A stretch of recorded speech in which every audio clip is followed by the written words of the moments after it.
No coração do Sermão da Montanha, em Mateus, capítulo 5, versículos 13 a 26, Jesus nos apresenta uma das mensagens mais profundas e transformadoras de sua pregação. Ele nos chama para sermos o sal da terra e a luz do mundo, deixando claro que a vida do cristão deve ter um impacto direto na sociedade. Essa passagem é um convite para refletirmos sobre a nossa identidade, o nosso papel diante de Deus e a nossa responsabilidade para com o próximo.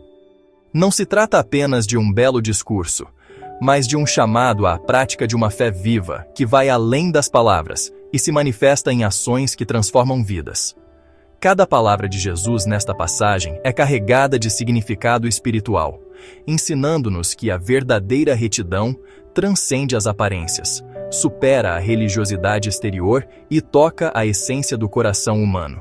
Neste vídeo, vamos mergulhar na riqueza desses versículos, compreendendo como eles se aplicam à nossa vida hoje e de que forma podemos viver de acordo com esse alto padrão que Jesus nos apresenta. Jesus começa declarando: "Vocês são o sal da terra, mas se o sal perder o seu sabor, como restaurá-lo? Não servirá para nada, exceto para ser jogado fora e pisado pelos homens." Aqui reside uma metáfora poderosa.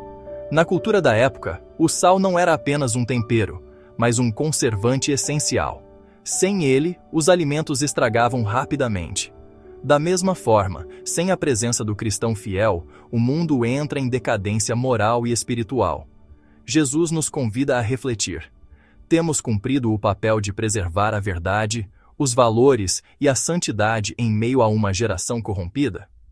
Quando o sal perde o seu sabor, ele deixa de cumprir a sua função. Da mesma forma, quando o cristão perde a sua essência, a sua comunhão com Deus e a sua integridade, ele se torna ineficaz na sociedade. O desafio é permanecermos cheios do Espírito, mantendo a nossa fé viva, para que sejamos instrumentos de preservação em um mundo corrompido pelo pecado. Logo em seguida, Jesus declara: "Vocês são a luz do mundo. Não se pode esconder uma cidade construída sobre um monte." Esta segunda metáfora expande ainda mais o papel do cristão. Se o sal preserva, a luz ilumina. A escuridão só existe onde a luz está ausente. O cristão é chamado para ser um ponto de referência, um sinal de esperança e direção para os perdidos. Quando Jesus nos compara a uma cidade sobre um monte, ele mostra que a vida do crente deve ser visível. Não para a glória pessoal, mas para refletir a glória de Deus. Não podemos esconder a nossa fé ou viver um evangelho disfarçado.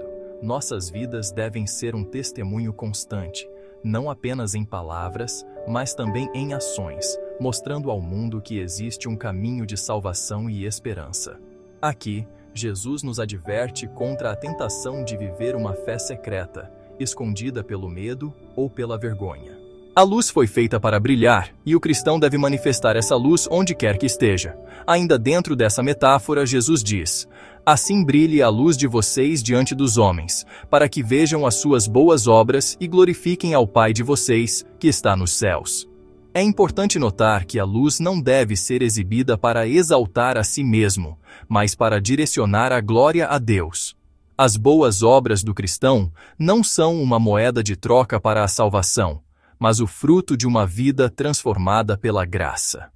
Quando as pessoas veem os nossos atos de amor, misericórdia e justiça, elas não devem nos aplaudir, mas reconhecer que algo maior está em nós: a presença de Deus.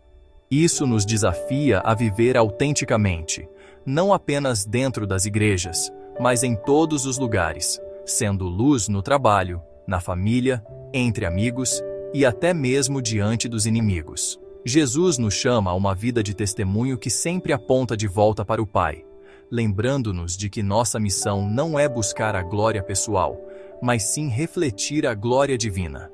Após essas metáforas, Jesus faz uma declaração surpreendente: "Não pensem que vim abolir a lei ou os profetas. Não vim para abolir, mas para cumprir." Muitos pensavam que a mensagem de Jesus romperia com tudo o que fora ensinado antes. No entanto, ele mostra que sua missão não era abolir a lei, mas levá-la ao seu cumprimento. A lei mosaica foi estabelecida para apontar para a santidade de Deus e revelar a necessidade de redenção da humanidade. Mas, com o tempo, os homens reduziram a lei a mero ritual, esvaziando-a de seu verdadeiro propósito. Jesus, então, cumpre a lei não apenas obedecendo a cada detalhe, mas revelando o seu significado mais profundo: o amor.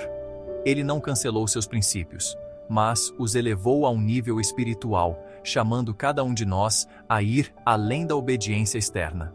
A verdadeira retidão não se trata de regras, mas de um coração alinhado com a vontade de Deus. Nos versículos seguintes, Jesus ressalta a seriedade da lei. Porque em verdade lhes digo que, até que o céu e a terra passem, nem um i ou um tio jamais passará da lei, até que tudo se cumpra.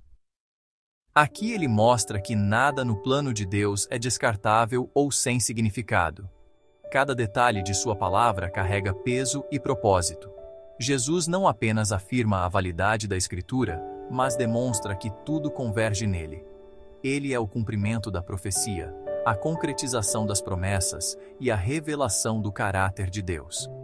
Isso nos leva a uma reflexão séria. Como temos tratado a palavra? Muitos, hoje, tentam adaptar a Bíblia à sua própria conveniência, descartando o que é incômodo e mantendo apenas o que agrada.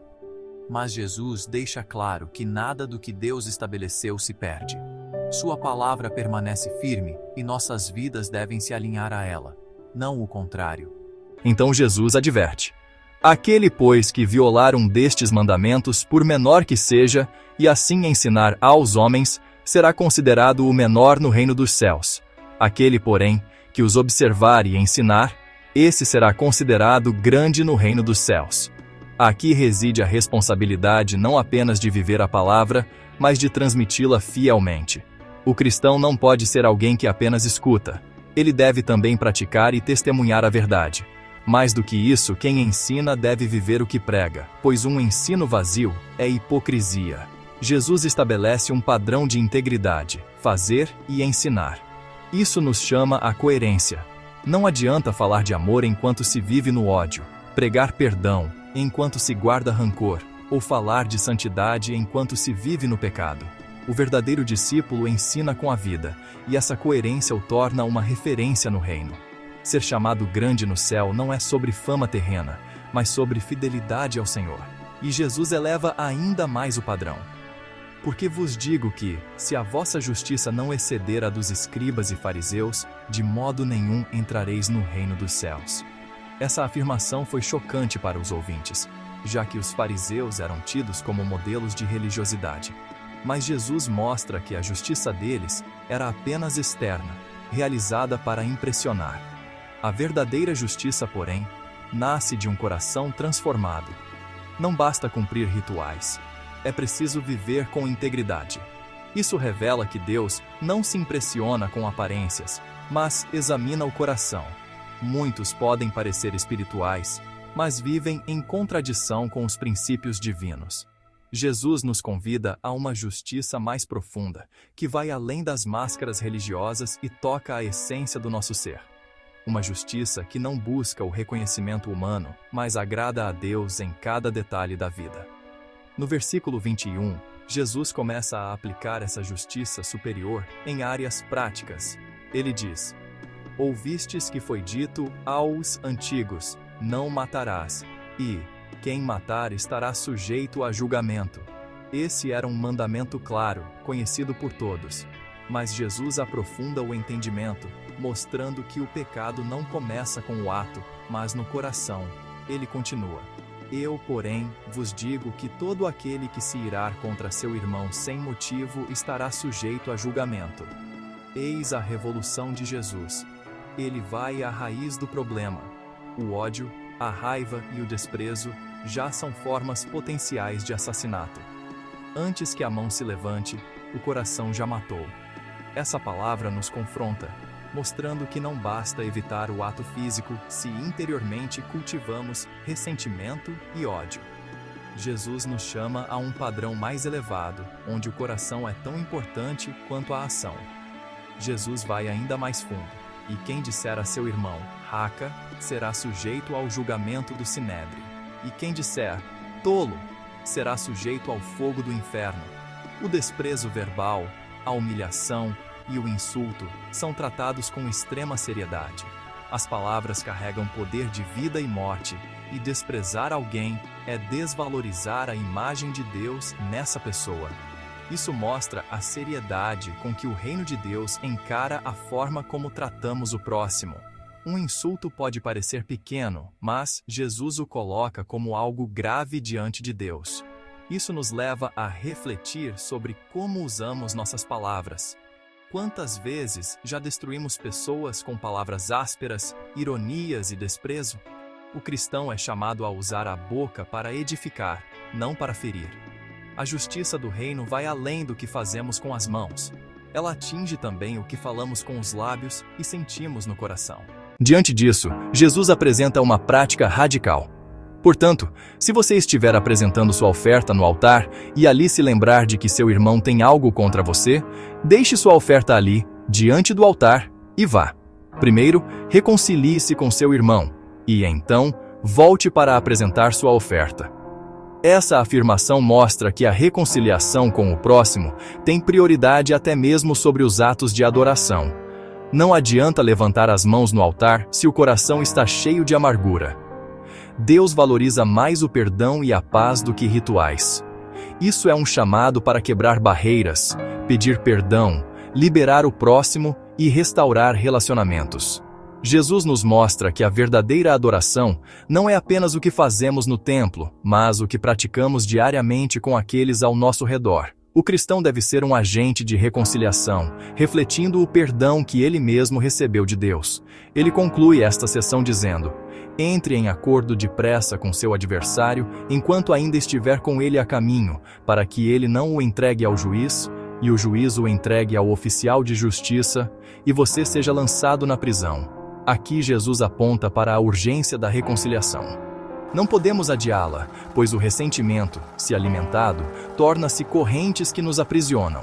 O perdão deve ser imediato, não porque a outra pessoa mereça, mas porque fomos perdoados por Deus. A reconciliação é libertadora, tanto para quem perdoa quanto para quem é perdoado. Jesus adverte sobre as consequências de conflitos não resolvidos, que podem crescer e levar à destruição. Ele nos chama à paz, lembrando-nos de que o perdão é a marca daqueles que verdadeiramente experimentaram a graça de Deus. Essa passagem de Mateus 5, 13 ao 26, nos mostra que o cristão é chamado a um padrão muito mais elevado do que o mundo exige. Não basta evitar o mal externo. É preciso purificar o coração. Não basta ser religioso. É preciso ser sal e luz de verdade. Não basta frequentar o culto. É preciso viver reconciliado com o próximo. Jesus nos mostra que a vida no reino é radical porque é transformada pelo amor. O desafio para cada um de nós é aplicar essas palavras na prática.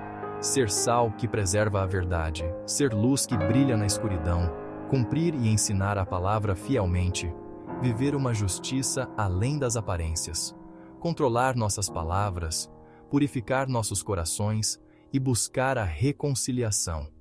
É uma jornada exigente, mas é o caminho para a verdadeira vida. No fim das contas, a mensagem de Jesus tanto nos confronta quanto nos inspira. Ele nos chama a não viver de aparências, mas de essência. A justiça do reino é interna, profunda e transformadora. Nossas vidas devem ser um testemunho vivo do amor de Deus, refletindo sua graça em tudo o que fazemos. Que sejamos sal e luz nesta geração, guardando a palavra, vivendo com integridade, nos reconciliando com os outros e deixando a glória de Deus brilhar através de nós. Assim, cumpriremos nossa missão e seremos verdadeiramente discípulos de Cristo. Se esta mensagem tocou seu coração, não se esqueça de curtir este vídeo, compartilhar com outras pessoas e comentar abaixo como o Espírito Santo falou com você hoje. Isso ajuda a palavra a alcançar mais vidas e nos fortalece como comunidade de fé.